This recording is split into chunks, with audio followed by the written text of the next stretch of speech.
There's a myth that explains that in the Underworld realm, there lived a princess who dreamt of a human world and escaped to it and got blinded by the sun, and her memory got completely wiped. This made her unable to know who she was or where she came from, and she eventually suffers from cold sickness and dies, but her father, the king of the Underworld, believed her soul would somehow return and kept waiting for her. The movie is set in 1944 Spain, just after the Civil War concluded, when the military posts are established to examine the resistance of rebels hidden in the mountains still fighting the new fascist regime. In the next scene, a little girl is shown bleeding to death on the ground. 10-year-old Ofelia is traveling with her sickly pregnant mother Carmen from the city to the countryside to live with her soon-to-be stepfather Captain Vidal. During the drive, her mother gets sick and they're forced to stop the car in the middle of a sparsely populated forest, giving Ofelia a chance to get out and explore her surroundings. As she looks around, she finds a piece of brick with a drawing of an eye carved out on it and picks it up.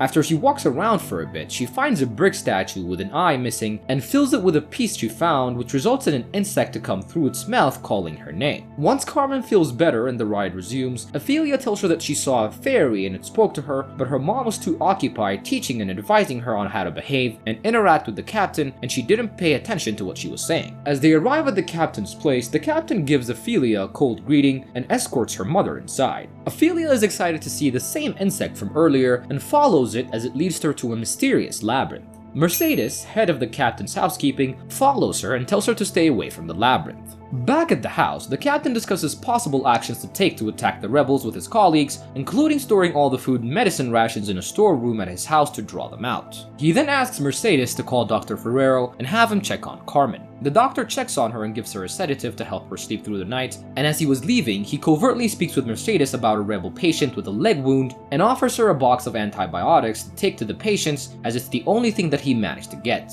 Ofelia observes this interaction from her mother's bedroom, and she sleeps in her mother's bed, and they chit-chat, and her mother promises to give her a surprise the next day. As Captain Vidal and the doctor discuss the condition of his wife, a couple of sergeants interrupt them to inform the captain of a couple of potential rebels, later discovered to be father and son, captured in the northwestern sector with guns. The captain goes to see the prisoners who are pleading their innocence and explaining that they're just farmers out hunting for rabbits to take to their sick family member. The captain, unmoved by what he hears, bludgeons the son to death as the father watches on and then goes on to shoot the father. He then checks their bag only to find the rabbits that they hunted like they said, which prompts the captain to snap at the sergeants to investigate first before they bother him. At night, as Ofelia sleeps with her mom, the fairy comes in the room and wakes her and once again leads her to the labyrinth. She walks through the twists and turns and reaches a spiral stair to an underground extension of a place where she meets a half-man, half-goat creature who refers to himself as a faun and greets her and refers to her as Her Highness Moana, daughter of the Underworld King. He goes on to tell her that this labyrinth is one of the last portals to the Underworld King that were open all around the world to allow her to return.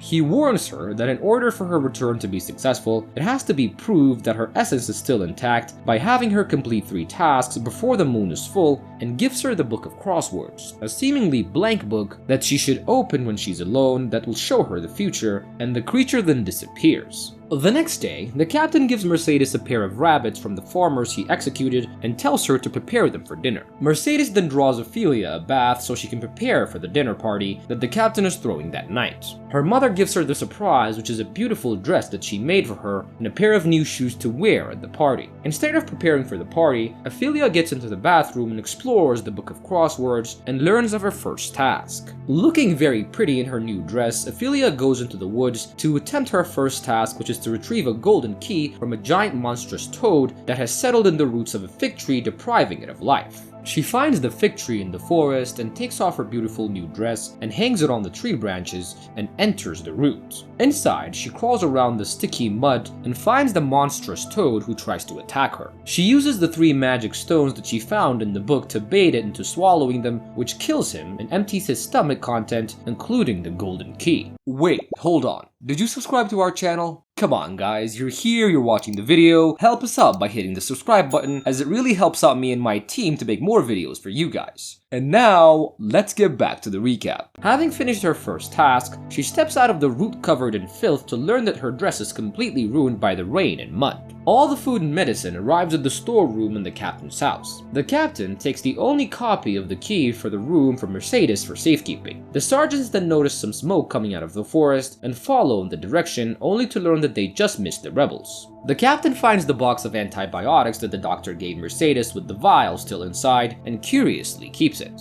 Later that night, the captain's party commences, but to Carmen's worry, Ofelia was not back yet. During dinner, the captain informs and convinces his guests that there will only be one ration card per family to discourage people from sending food to the rebels in the mountains. Mercedes goes out to the woods and is baffled to find Ofelia filthy and wet from head to toe, and brings her back to the house to a very disappointed Carmen. Later, the fairy comes and takes Ofelia to the labyrinth again, where she gives the faun the golden key. In return, he gives her a magic chalk and urges her to finish the tasks quickly. Carmen suddenly starts bleeding profusely, and the doctor is forced to keep her sedated and recommends Ofelia sleep somewhere else. She's given a room in a different part of the house, where she bonds and grows closer to Mercedes. One night, Mercedes retrieves a letter for some food items from her hiding place in her room and goes out to the rebels led by her brother Pedro with the doctor. The doctor checks and attends to one of the rebels whose leg was wounded, and they then discuss their plan to go head to head with Captain Vidal once they get more reinforcements. Mercedes then gives Pedro the extra key to the captain's storeroom. The faun comes to Ophelia's room and scolds her for not completing the second task. He then gives her a mandrake root to soak in a bowl of fresh milk and put 2 drops of blood every morning and to keep it under her mother's bed.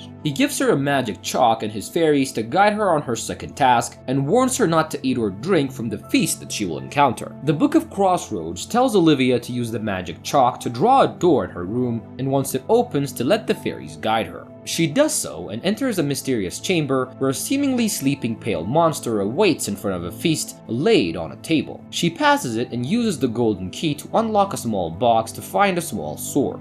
As she turns to go back, she is tempted by the food and, despite the warnings of the fairies, takes a bite of the grape, which wakes the monster. She panics and starts running for her life, while the monster kills the fairies that were trying to distract his attention to protect her and manages to escape just in time. Back at the house, Ofelia checks on her worsening mother and puts the mandrake root under her bed as the faun told her. While under the bed, she overhears the excited doctor relay Carmen's unexplainable involvement to the captain, who's relieved to hear the news but goes on to emphasize to the doctor to choose his son if the time ever comes when he has to choose to save between the mother and the son. The rebels cause a train crash and wreak havoc on the captain and his crew, throwing grenades and burning everything in their path. The captain and his men find a group of men left behind as the rebels flee and kill all the gravely wounded that haven't already killed themselves. The captain returns to his house to learn that his storeroom has been broken into and robbed during all the commotion. His sergeants find and capture a stuttering rebel and bring him to the captain in the storage, where he tortures him both psychologically and physically to get him to give up the information. The prisoner can no longer endure the torture and is at verge of passing out when the doctor was called on to treat him. As the doctor treats the prisoner, the captain finds the same antibiotic vial that he found in the woods in the doctor's bag and starts to grow very suspicious. His suspicion is confirmed when the doctor ends up euthanizing the prisoner at his request, and the captain gets furious and shoots the doctor dead. Meanwhile, the faun gets very angry to learn that Ofelia didn't heed his warning about not eating from the feast in her second task, which results in the death of his fairies and abandons her. The captain finds Ofelia as she tries to check on the mandrake root under her mother's bed, and he's appalled by what he finds in the foul-smelling root. Despite Ophelia's pleading, Carmen throws the root in the fire, which immediately brings her a lot of pain. And then, she passes away after giving birth. The captain then starts to suspect Mercedes to be the mole, and he also suspects that she has a secret key to the storeroom based on the fact that during the robbery, the rebels did not force the lock and warns her to be careful, which leads her to run away. He then catches Mercedes as she was running away with Ofelia, unlocks Ofelia in her room, and tells the sergeants to kill her first if anyone tries to enter it. He takes Mercedes to the storeroom, ties her up, and starts interrogating her, and then prepares to torture her.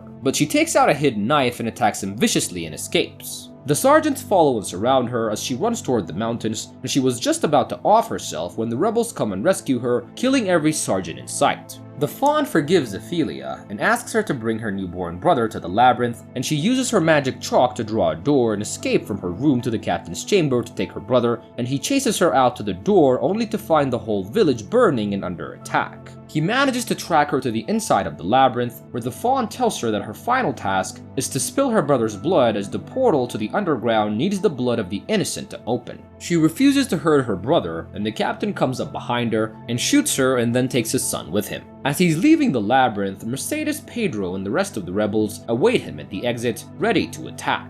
He gives his son to Mercedes and asks her to tell his son about him, which she refuses and declares that she will make sure that his son will never even know his name, and then Pedro shoots the captain point blank. Mercedes enters the labyrinth where she sees a little girl, Ofelia, bleeding to her death. The heartbroken Mercedes sings her a lullaby to comfort the little dying girl, and Ophelia's blood trickles down through the portal and opens it, and she's then greeted by her father, the Underground King, and her mother and the faun, who explain that she's completed the final task and have passed the test, proving her essence was fully intact by refusing to harm her brother. Back on Earth, the dying little girl is shown to be smiling as Mercedes sobs next to her, indicating the princess finally returns to her father's dynasty, where she reigned with justice for many centuries. Ofelia made sure to leave behind small traces of her time on Earth for those who know where to look, and that is how the movie comes to an end. I hope you guys enjoyed this recap. Make sure to leave me a like, leave a comment, and most of all, subscribe to my channel. I love you guys so much, and I promise to see you on my next recap. Bye!